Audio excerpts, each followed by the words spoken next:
बिस्मिल्लाहिर्रहमानिर्रहीम। नाज़रीन अस्सलाम वालेकुम, मैं हूँ इमरान वसीम। नाज़रीन, बानी तहरीक इंसाफ इमरान ख़ान की बहन अलीमा ख़ान ने आज एक धमकी दी है, एक अल्टीमेटम अलीमा ख़ान की जानिब से दिया गया है। ये धमकी क्या है, अलीमा ख़ान का अल्टीमेटम क्या है, इस ख़बर से अपने आज के इस प्रोग्राम का आगाज़ करेंगे और इसके बाद हमारे प्रोग्राम की जो दीगर अहम ख़बरें हैं, जिनकी हेडलाइंस, जिनके टाइटल थंबनेल पे आप नाज़रीन ने पढ़े हैं, फिर उन ख़बरों की तफसीलात भी आप चाहने वालों की खिदमत में पेश करेंगे। लेकिन व्लॉग का आगाज़ करने से पहले आपसे दरख्वास्त के चैनल को सब्सक्राइब कर लें, बेल आइकॉन का बटन प्रेस करें। वीडियो पसंद आए तो इसे लाइक और शेयर ज़रूर कीजिएगा। नाज़रीन, इमरान खान और बुशरा बीबी साहबा के ख़िलाफ़ जो तोशाखाना 2 का मुकदमा है, जो कि एक्चुअली तोशाखाना 3 का मुकदमा है। तोशाखाना 3 का मुकदमा कैसे है? पहले हुमायूं दिलावर ने तोशाखाना केस में इमरान खान साहब को कन्विक्ट किया 2 साल के लिए। फिर नैब कोर्ट में इमरान खान के ख़िलाफ़ तोशाखाना का फ़ैसला आया और अब जो तोशाखाना 2 का मुकदमा है वो दरअसल तोशा खान का तीसरा मुकदमा है, जिसका ट्रायल इमरान खान और बुशरा बीबी के ख़िलाफ़ चल रहा है। और ये केस जो है अब नैब अदालत से, जो स्पेशल सेंट्रल अदालत है, जिसके जज हैं जज शाहरुख अंजुमन साहब, वो इस केस की समाअत कर रहे हैं। और इस अदालती कार्रवाई में इमरान खान के ख़िलाफ़ 10 गवाहों के बयानात कलमबंद हो चुके हैं। 9 गवाहों पर जो जिरा है उसका प्रोसेस मुकम्मल हो चुका है। अडयाला जेल में आज इस केस की दोबारा समाअत होनी है। तो इस समाअत से पहले इमरान खान साहब की जो हमशीरगान हैं, जिसमें ख़ास तौर पे अलीमा ख़ान साहबा हैं, वो अडयाला जेल के बाहर पहुंची हुई हैं। वहाँ पे अलीमा ख़ान साहबा ने मीडिया के साथ गुफ्तगू करते हुए एक बड़ी धमकी, एक बड़ा अल्टीमेटम दिया है। अलीमा ख़ान साहबा ने कहा कि मेरा जो है सलमान अकरम राजा तहरीक इंसाफ के सेक्रेटरी जनरल के साथ कोई झगड़ा, किसी किस्म की तकरार, किसी किस्म का तनाज़ा नहीं हुआ है।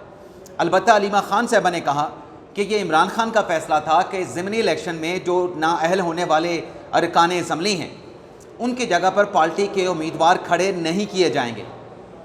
तो इस पे सवाल ये किया वहाँ पे जो साफ़ी थे कि क्या ये जो मौक़िफ़ है कि ज़िमनी इंतख़ाबात नहीं लड़े जाएंगे, ये दरअसल इमरान खान का फ़ैसला है या अलीमा ख़ान का फ़ैसला है।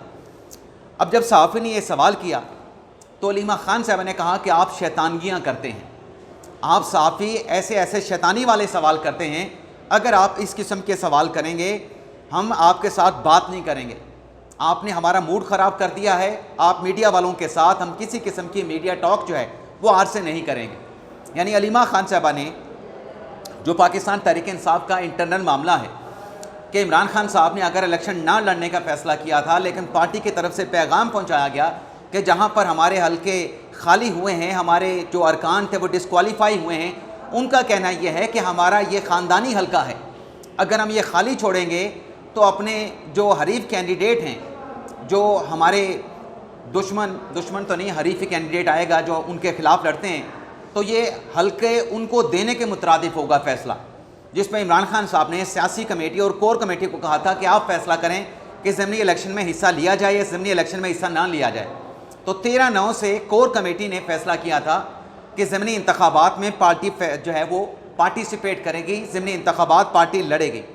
लेकिन अलीमा ख़ान साहबा आज भी इस बात की तकरार कर रही थी, इस बात का इसरार कर रही थी कि ये तहरीक इंसाफ ने फ़ैसला किया है, जबकि बानी का फ़ैसला ज़िमनी इलेक्शन ना लड़ने का है। तो जब साफ़ी ने सवाल किया कि पार्टी ने तो ये फ़ैसला कर लिया इमरान खान के ऑप्शन देने पे, तो क्या अभी ये आपका मौक़िफ़ है? तो इस पे अलीमा ख़ान साहबा जो हैं वो मीडिया को जो है वो धमकाना शुरू हो गई कि आपके साथ हम बात नहीं करेंगे, और फिर बात करना भी वहाँ पे बंद कर दी। लेकिन आज अडयाला जेल के बाहर से और अडयाला जेल के अंदर से इमरान खान साहब के लिए और PTI के लिए अच्छी खबर ये है कि एक तो सलमान सफदर साहब जो कि आज अडयाला जेल पहुँचे हैं, उन्होंने वहाँ पे एक दरख्वास्त जज साहब को दी है, शाहरुख अंजुमन साहब को, और उसमें अदालत ने इमरान खान साहब की इस्तदा को एक्सेप्ट कर लिया है। गुज़िश्ता समाअत का जो हुक्मनामा सामने आया है उसमें यह बताया गया है कि एक तो जितने भी वकला हैं इमरान खान साहब के तोशाखाना 2 केस में, उन तमाम को अडयाला जेल के अंदर कमरा अदालत आने की इजाज़त दी जाए, और जो फैमिली के लोग आते हैं उनको भी अदालती कार्रवाई में शामिल होने से ना रोका जाए, उनको भी इजाज़त दी जाए। ये दरख्वास्त सलमान सफदर साहब ने दी थी, जिसे अदालत ने इमरान खान, PTI और PTI के लीगल टीम के हक़ में फ़ैसला देते हुए इस दरख्वास्त को निपटा दिया है, डिस्पोज ऑफ कर दिया है। लेकिन इसके साथ साथ एक और डेवलपमेंट भी हुई है। कुछ 6 किताबें आज सलमान सफदर साहब लेके अडयाला जेल पहुँचे थे, और अडयाला जेल में वो जो किताबें थी इमरान खान साहब को देने के लिए, वो सलमान सफदर साहब ने किताबें जेल इंतज़ामिया के हवाले कर दी हैं। जेल इंतज़ामिया उन किताबों का जायज़ा लेने के बाद इमरान खान साहब को वो किताबें हैंड ओवर करेगी। अब इस किताबों में कौन सी किताबें हैं, ये नाज़रीन तस्वीरें आप देख लें। मैं आपको नाम बता देता हूँ। Reopening Muslim minds, lost Islamic history, caliphate और the life of Salahuddin Ayyubi, on फ़लस्तीन, द ब्लॉक, आगे भी इस तरह से कुछ लिखा हुआ है। तो ये 6 किताबें इमरान खान साहब को आज जो है अडयाला जेल में देने के लिए उनकी इंतज़ामिया के हवाले इमरान खान साहब के वकील ने कर दी है। इसके अलावा नाज़रीन, आज इस्लामाबाद हाई कोर्ट में अरशद शरीफ कत्ल केस की समाअत हुई है। अब अरशद शरीफ कत्ल केस की समाअत क्या है, दरख्वास्त क्या थी? दरख्वास्त ये थी कि अरशद शरीफ के कत्ल के मामले पे जुडिशल कमीशन बनाया जाए, और ये दरख्वास्त एंकर सहाफ़ी हामिद मीर ने दायर की थी, जिसमें उनके वकील शुएब रज़ाक साहब हैं। इस्लामाबाद हाई कोर्ट के जस्टिस इनाम अमीन मिनाज साहब ने इस केस की समाअत की, और समाअत करने के बाद जुडिशल कमीशन बनाने की इस्तदा पे जज साहब ने फ़ैसला महफूज कर लिया है। आज की अदालती कार्रवाई में हामिद मीर के वकील ने शुएब रज़ाक साहब ने अदालत से ये कहा कि कत्ल से पहले अरशद शरीफ ने अपने दोस्तों को पैगाम भिजवाया था कि वो पाकिस्तान वापस आ रहे हैं, लेकिन ये पैगाम तो दोस्तों को मिला, लेकिन इस पैगाम के बाद अरशद शरीफ को केनिया में कत्ल कर दिया गया। शुएब रज़ाक साहब ने जज साहब से कहा कि हामिद मीर पे भी कातलाना हमला हुआ था, अटैक हुआ था, तो सुप्रीम कोर्ट की जानिब से उस मामले की तहकीकात के लिए जुडिशल कमीशन बनाया गया था। तो उस पर शुएब रज़ाक साहब ने मज़ीद अपने दलाइल में कहा कि 25 साल के अरशद शरीफ की खिदमात थी, तो इतना तो बनता है कि उसके कत्ल के मुहर्रिकात जानने के लिए इंक्वायरी कराई जाए, जुडिशल कमीशन बनाया जाए। जज साहब ने उनसे कहा कि ये मामला सुप्रीम कोर्ट में भी पेंडिंग है सो मोटो की सूरत में। तो जब अरशद शरीफ का मामला सुप्रीम कोर्ट में पेंडिंग है तो इस्लामाबाद हाई कोर्ट इसका कैसे फ़ैसला कर सकती है? फिर जज साहब ने पूछा कि वो जो FIR दर्ज हुई थी पाकिस्तान में, वो FIR में जो कार्रवाई है पुलिस की, वो किस डायरेक्शन में चल रही है? तो शुएब रज़ाक साहब ने कहा कि ये मामला अरशद शरीफ के कत्ल का 3 साल से पेंडिंग पड़ा है, तो हमारी दरख्वास्त इस्तदा ये है कि आप इस पर जुडिशल कमीशन तश्कील दें। तो जुडिशल कमीशन जो है तश्कील देने के मामले पे आज इस्लामाबाद हाई कोर्ट ने फ़ैसला जो है महफूज कर लिया है। नाज़रीन, पाकिस्तान तहरीक इंसाफ के 2 रहनुमाओं के घरों पे पुलिस की जानिब से छापे मारने का इल्ज़ाम लगाया गया है।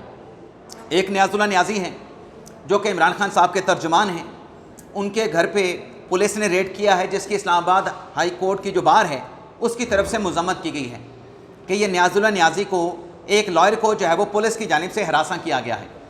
इसी तरीके से असद कैसर साहब, उनका इस्लामाबाद में घर है, वहाँ पर भी इल्ज़ाम लगा है कि पुलिस ने रेड किया है, लेकिन असद कैसर साहब का स्टेटमेंट आया है कि ये होछे हथकंडे हैं, हरासा करने की कोशिश की गई है, अदालत से उनकी ज़मानत मंजूर है, तो इस किस्म के हथकंडों से पाकिस्तान तहरीक इंसाफ डरने वाली नहीं है।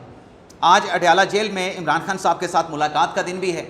सलमान अकरम राजा, जिनकी तरफ से कल एक स्टेटमेंट जारी किया गया कि वो अपने सेक्रेटरी जनरल के ओहदे से मुस्तफ़ी हो रहे हैं। पहले भी उन्होंने कहा कि मैंने इमरान खान साहब को पैगाम भेजा था ओहदे से मुस्तफ़ी होने का, लेकिन इमरान खान ने कहा था कि ओहदे पे काम जारी रखो। लेकिन अब एक ऐसी डेवलपमेंट हुई है जिसके बाद मैंने इस ओहदे को छोड़ने का फ़ैसला किया है, और आज इमरान खान के साथ मुलाकात करके अपने ओहदे से रिज़ाइन कर दूँगा, लेकिन वकालत के हैसियत से बिला मुआवजा जो खिदमात हैं तहरीक इंसाफ इमरान खान के लिए, उन खिदमात को जारी रखूँगा। अब राजा साहब की मुलाकात इमरान खान साहब से होती है नहीं होती, लेकिन अलीमा खान साहबा ने इस बात से इनकार कर दिया है कि उनकी सलमान राजा के साथ किसी किस्म की तकरार, किसी किस्म की बहस, किसी किस्म का तनाज़ा नहीं हुआ है।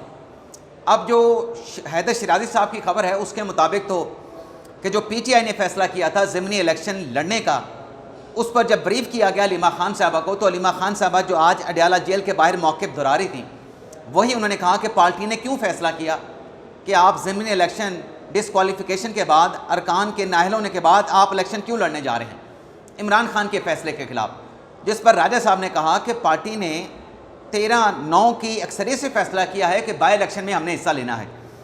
तो राजा साहब का अगर आज इस्तीफ़ा एक्सेप्ट हो जाता है तो सवाल ये पैदा होता है कि राजा साहब के बाद पाकिस्तान तहरीक इंसाफ का अगला सेक्रेटरी जनरल कौन होगा। सेक्रेटरी जनरल के लिए पाकिस्तान तहरीक इंसाफ का फेवरेट रहनुमा कौन सा है। तो सबसे पहले तो आपको ये बता दें कि जो जुनैद अकबर साहब हैं, खैबर पख्तूनख्वा के पाकिस्तान तहरीक इंसाफ के सदर, उनकी तरफ से राजा साहब से कहा गया है कि आप अपने फ़ैसले पर नज़रसानी करें और इस्तीफ़ा वापस ले लें। लेकिन साले जाफ़र साहब की खबर ये है कि कई पाकिस्तान तहरीक इंसाफ के रहनुमा, जैसे उमर अयूब साहब, जो कि पहले पाकिस्तान तहरीक इंसाफ के सेक्रेटरी जनरल थे, साथ में अपोजिशन लीडर भी थे, लेकिन सेक्रेटरी जनरल का ओहदा छोड़ा तो उन्होंने सलमान अकबर राजा साहब को इमरान खान साहब ने सेक्रेटरी जनरल बना दिया।